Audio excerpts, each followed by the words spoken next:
Hello YouTubers, this is Francisco. This is my first ever YouTube video, and I want to talk about first of all, my weird lens collection. I got into photography a few months ago, and I've been adapting a lot of different lenses to my M50 Mark II here, my mirrorless, and also my 50D Canon that I started with. Most of these are projector lenses that I've made a housing for, and I've been using them on my mirrorless. So this is a Bull Optics. Actually, these two are Bull Optics. This is a Vivid Trionar, I believe. Yeah. So a lot of vintage glass. I think these are from the 50s and 60s or so. There's also a Graflex here, but as you can tell, I've been able to make a housing out of another lens essentially. But the video in itself is how to actually harvest these rangefinder lenses and adapt them to the mirrorless. You can see this is the M50 with a custom adapter. And here's the first one I made, and this is using a C-mount EOS M adapter.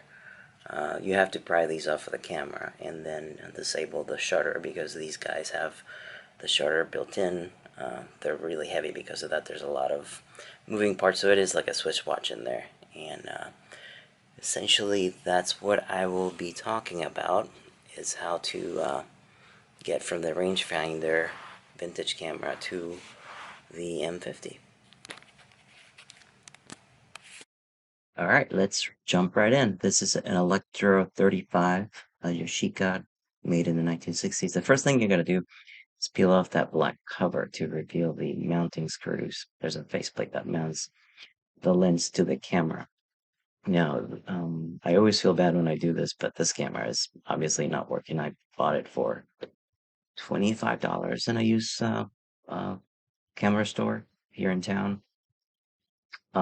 Anyway, it doesn't work, but this is a way to just sort of breathe new life into these awesome lenses. And as I said in the previous video, or the intro video, the shutter is in the lens, so you have to take care of that as well. Anyway, so peeling back this black cover, and this can be tough. This glue is really, really tough. So just cut it and then pry it open, or pry it up with a screwdriver, and then just try and peel it off. And this one came off in one piece. Sometimes it just breaks off into little bits. But point being is that there's a plate that's held in place by 4 screws, and that's what you're after. So you can see that there's a plate. There's 1, 2, 3, and then 4 right next to that label and the lens. So you can peel that little decal, and that screw is right there. Then it should be a small Phillips head. And again, the glue can seep into the thread, so some of these might be stuck. If they're tough, you can warm them up or add a little bit of acetone to the sole of the glue and get them off. Just don't strip them, because then you'll have to drill them out, and that's a big to do. So you take those 4 screws, and then you have to remove the bottom plate and also the top plate if you want. But to the shortcut here, only remove the bottom plate. It makes it a little tougher to break it off, but taking the top plate is a bit difficult. So,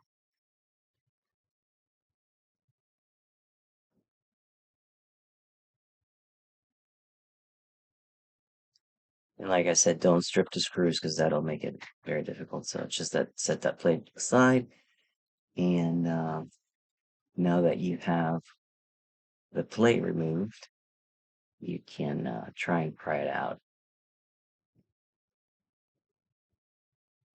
Remove that last decal, and you can see that it's kind of wedged in at the top, so you kind of have to wiggle it out. And this might take a little bit of force to bend a connecting rod that's behind the plate, but once you bend that out of the way, you can actually unscrew it and it'll fall right off. There's a bunch of wires in there that you'll have to cut off as well, because you won't need that. Just take your time with it. and sort of work it back and forth. Or you can take the top part off of it to make it easier, but just a little bit of force, bend it back, and you can see that you're getting some tension on the wire. So you might, at this point, want to cut them to give it some slack. Just your clippers here.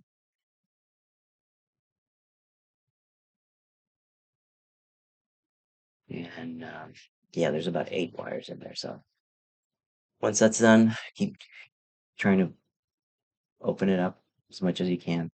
There should be a screw that will make make the rod fall out of the seat, and then you can just take it off. You see that rod right there.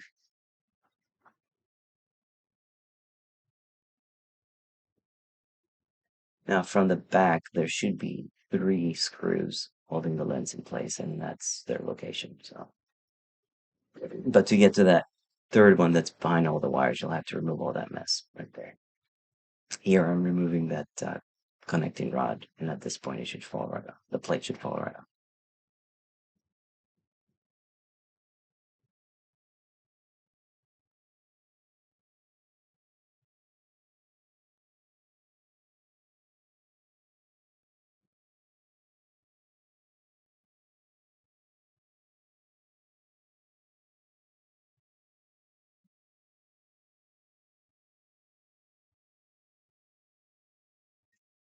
If you remove those rods, then that will give you enough clearance to get to that third screw, which is what you're after.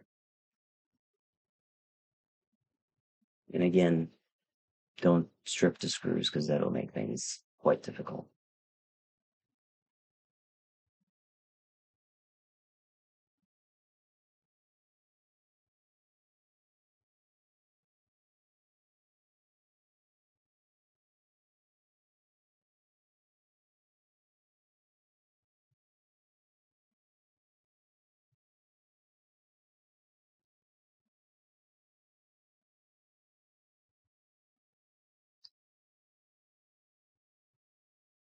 That should be the third. Actually, no, that's still the harness for that rod.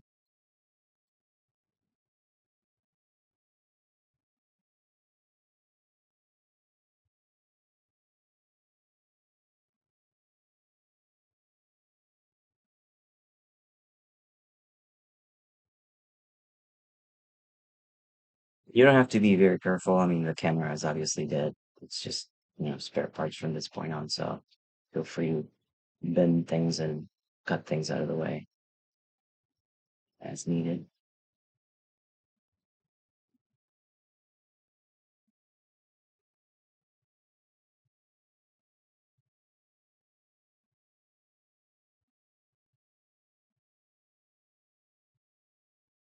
All right, there should be the third screw right there.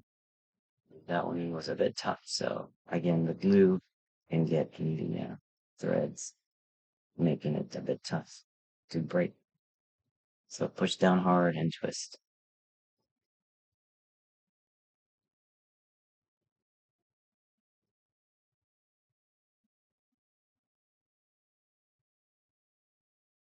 That's it. Cut the rest of the wires so you can completely release it from all that mess.